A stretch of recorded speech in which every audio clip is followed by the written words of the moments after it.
साथियों, कल केंद्र सरकार ने देश में सीएए कानून लागू कर दिया।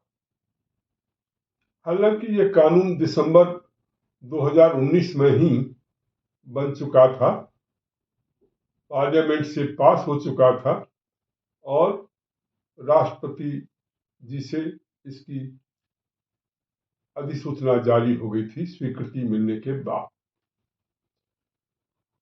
इस रूप में ये एक्ट तो 2019 में ही बन चुका था, परंतु उस समय कोविड तथा अन्य परिस्थितियों के कारण से ये लागू नहीं हो पाया था और इसके रूल्स भी नहीं बने थे।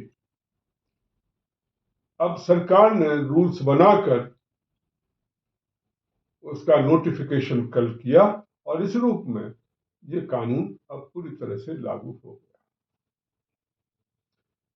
इस कानून के लागू होने से अफगानिस्तान, पाकिस्तान व बांग्लादेश में जो वहां के माइनॉरिटीज हैं, जैसे हिंदू, सिख, बौद्ध, जैन, पारसी, क्रिश्चियन, ये जो माइनॉरिटीज हैं इन देशों में, यदि इनका प्रोसिक्यूशन वहां पर होता है, अर्थात धर्म के आधार पर उनके साथ अत्याचार होता है और उस कारण जो लोग भारत में आते हैं तो उनको नागरिकता आसानी से मिल जाएगी और उसके लिए 2014 तक जो लोग यहाँ पर आ चुके थे उनकी नागरिकता जो है वो उनको मिल जाएगी। अभी होता ये था कि लोग आते थे और उसमें अधिकांश हिंदू लोग होते थे। बांग्लादेश से बहुत वहां पर दंगे फसाद जिहादियों द्वारा, उपद्रवियों द्वारा जो है होते रहते हैं और उनमें हिंदुओं को टारगेट किया जाता है, उनकी प्रॉपर्टी जलाई जाती है, उनकी मां बहनों के साथ बलात्कार होता है और उनकी जमीनों पर, प्रॉपर्टी पर कब्जा कर लिया जाता है। सरकारें वहां हैं परंतु वो कोई ठोस कदम नहीं उठा पाती। पाकिस्तान में तो ये खुलेआम चलता है, वहां तो ईश निंदा कानून बना हुआ है, अर्थात यदि आपने पैगंबर और अल्लाह को कुछ कहा या कुरान शरीफ के बारे में कुछ कहा तो वैसे ही आपको फांसी की सजा हो जाती है। तो वहां जो है एक ईंधन का कानून बना हुआ है कि यदि इस्लाम की तौहीन कोई करता है, पैगंबर की तौहीन कोई करता है तो उनके खिलाफ जो है, और ये तो कानून तो बाद में काम करेगा, लोग जो हैं वैसे ही वहां जो जिहादी हैं वो उनको उनके साथ वैसा ही दुर्व्यवहार करते हैं, प्रॉपर्टी का नुकसान करते हैं, प्रॉपर्टी जला दी जाती है, घरों के घर जला दिए जाते हैं, किसी भी बहाने को लेकर के वो दंगा चालू कर देते हैं और वहां पुलिस और जो भी सिक्योरिटी एजेंसीज हैं वो केवल देखती रहती हैं और हिंदुओं के साथ अत्याचार होते रहते हैं और उनकी बहन बेटियों को भी किडनैप कर लिया जाता है, बलात्, छोटी छोटी बच्चियों को किडनैप कर लिया जाता है और उनको उनकी जो बूढ़े बूढ़े मौलवी हैं, 80 साल के, 70 साल के, उन मौलवियों के साथ शादी कर दी जाती है और वहां का अजीब कोर्ट है वो उनको जो है मान्यता देता है और एक बार उन्होंने मान्यता दे दी तो फिर आप कुछ नहीं कर सकते। तो ये अजीब से कानून वहां पर आज 21वीं सदी में भी चल रहे हैं।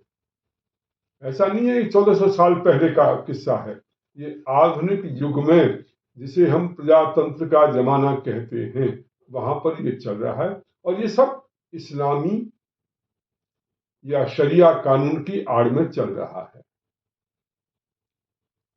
और अफगानिस्तान की तो बात आप जानते ही, अफगानिस्तान में तो जो हाल हुआ वो सभी को पता है कि किस ढंग से, कैसे, किस ढंग के अत्याचार अल्पसंख्यकों के साथ होते हैं, उनकी महिलाओं के साथ होते हैं, और उन्हीं के साथ नहीं, उनकी अपनी जो महिलाएं हैं उनके साथ भी किस ढंग का अत्याचार होता है, जो इस्लाम धर्म को मानने वाली हैं, किस ढंग से पत्थरों से उन्हें मारा जाता है। तो ये सब आप सभी जानते हैं।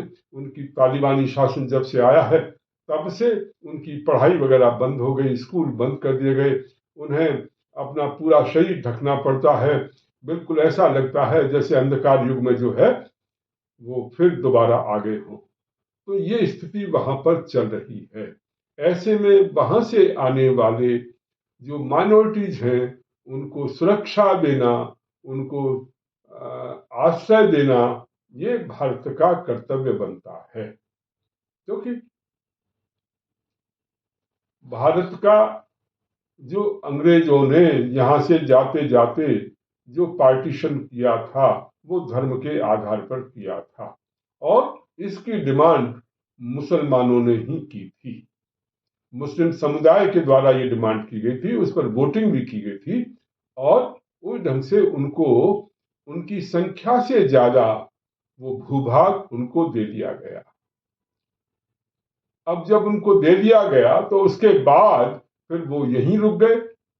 बहुत कम लोग जो हैं वहां पर गए, और वहां पर हिंदुओं की संख्या काफी थी, करोड़ों में थी, परंतु धीरे धीरे उनको या तो उनका बलात् परिवर्तन कर दिया गया, उनको इस्लाम में ले लिया गया, और या उनका अत्याचार करके उनको भगा दिया गया, उनकी प्रॉपर्टी पर कब्जा कर दिया गया। तो इस रूप में बहुत से लोगों को मार दिया गया।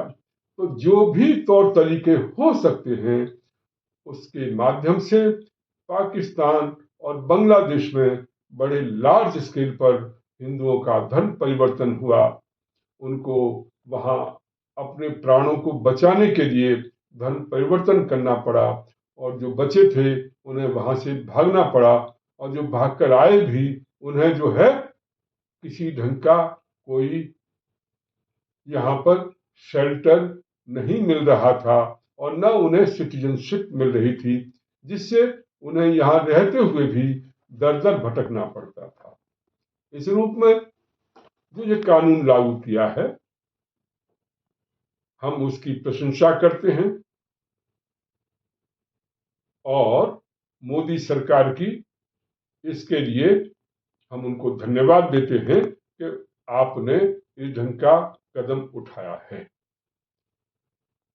हालांकि मुझे लगता है कि ये कदम बहुत पहले उठा लेना चाहिए। जब आपने वो कानून पास कराया था उससे पहले, वो एक्ट बनने से पहले उसके रूल्स भी बन जाते तो इतना टाइम नहीं लगता। और इन 4 सालों में जो विस्थापित यहाँ पर शरणार्थी हिंदू रह रहे हैं, जबकि सबसे ज्यादा हिंदू शरणार्थी रह रहे हैं यहाँ पर, वही सबसे ज्यादा प्रताड़ित हैं, तो उनको इतने दिन कष्ट नहीं झेलने पड़ते। तो इस रूप में ये निर्णय पहले लिया जा सकता था, परंतु किन्हीं भी कारणों से, हो सकता है राजनीतिक कारण कि वो इसको चुनाव के समय ही करना चाहते थे, जिससे कि चुनावों में वो ये क्लेम कर सके कि देखो साहब हमने ये कर दिया, और उसका फायदा ले सके। खैर, हर पार्टी करती है, उसमें बीजेपी ने भी किया, तो ये उनका अधिकार है, परंतु राष्ट्रवादी पार्टी इस कदम का स्वागत करती है। देर आयत दुरुस्त आयत। हाँ, इसके देरी होने के कारण हिंदुओं को, जो हिंदू शरणार्थी लाखों की संख्या में, करोड़ों की संख्या में वेस्ट बंगाल और दूसरे प्रदेशों में हैं, उनको काफी कष्ट झेलना पड़ा है। अब मेरा अनुरोध है केंद्रीय सरकार से कि वो ये ग्राउंड पर देखें कि वेरिफिकेशन के नाम पर उन शरणार्थियों को तंग न किया जाए, उनसे पैसे न वसूले जाएं, ये एक पैसा वसूलने का माध्यम न बन जाए। इस प्रोसेस को बहुत आसान बनाया जाए, वेरिफिकेशन हो, पर वेरिफिकेशन के नाम पर उनका जो एक प्रकार से उनको जो प्रताड़ित किया जाता है, परेशान किया जाता है, वो काम नहीं होना चाहिए। वैसे ही वो बहुत बुरी तरह प्रताड़ित हैं, अपनी सारी प्रॉपर्टी छोड़ करके यहाँ पर आए हैं, वो यहाँ बेसहारा हैं, तो उनको जो भी सहायता सरकार के माध्यम से मिल सकती है मिलनी चाहिए। सिटीजनशिप बहुत जल्दी मिलनी चाहिए और उसके बाद रोजगार या और जो कोई उनको व्यापार करने की सुविधा, दुकान करने की सुविधा, वो सब ढंग से, शिक्षा की सुविधा, तो वो सब ढंग से उनको प्राप्त होनी चाहिए। ये देखना केंद्रीय सरकार और जो प्रांतीय सरकारें हैं उनका उत्तरदायित्व बनता है। विशेष रूप से केंद्रीय सरकार इस पर ध्यान दे कि इस नाम पर, वेरिफिकेशन के नाम पर या उनको सिटीजनशिप देने के नाम पर एजेंसीज या अधिकारी उनको परेशान न करें। तो साथियों, ये अपने आप में एक बहुत महत्वपूर्ण कदम है, उचित कदम है, जो कि देर से ही सही पर किसी सरकार ने उठाया तो सही। हम इसके लिए शुरू से मांग उठा रहे थे, मांग कर रहे थे कि ये काम जल्दी से जल्दी होना चाहिए और मोदी सरकार की हम आलोचना भी कर रहे थे कि ये जो है ये काम क्यों नहीं कर रहे हैं। तो आज उन्होंने ये कदम उठाया है, इसके लिए उनका बहुत बहुत धन्यवाद। और मैं आप सभी साथियों से अनुरोध करना चाहता हूं, इस वीडियो को लाइक करें, कमेंट्स करें, शेयर करें, अधिक से अधिक साथियों में भेजें।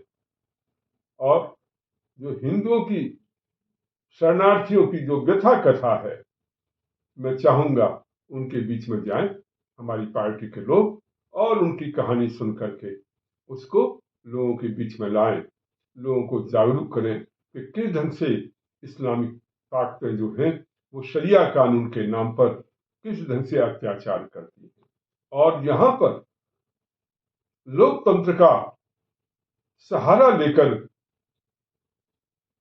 किस ढंग से यहाँ भी उस चीज को आगे बढ़ाने की कोशिश करती है। तो खैर, इस विषय पर फिर मैं बाद में चर्चा करूंगा। आज इतना ही कि ये अच्छा कदम है और मोदी सरकार इसके लिए धन्यवाद की पात्र है। हम उसका आभार करते हैं, उसको धन्यवाद ज्ञापित करते हैं कि उन्होंने ये अच्छा कदम उठाया है। आप शेयर करने के साथ साथ आप देख रहे हैं कि पार्टी का QR कोड साथ में लगा हुआ है।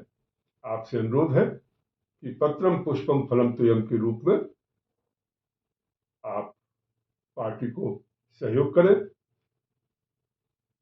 कुछ ऐसा करें कि हर महीने कुछ न कुछ सहयोग राशि जो भी संभव है वो पार्टी को दी जाए, जिससे पार्टी की आवाज मजबूत हो सके, पार्टी का संगठन और भी बढ़ सके और पार्टी ऐसे मुद्दों को उठाकर और उनके लिए संघर्ष करके इस समाज और राष्ट्र को मजबूत करने के लिए, हमारी जो सांस्कृतिक विरासत है उसको मजबूत करने के लिए हम लोग काम कर सकें। आपका बहुत बहुत धन्यवाद।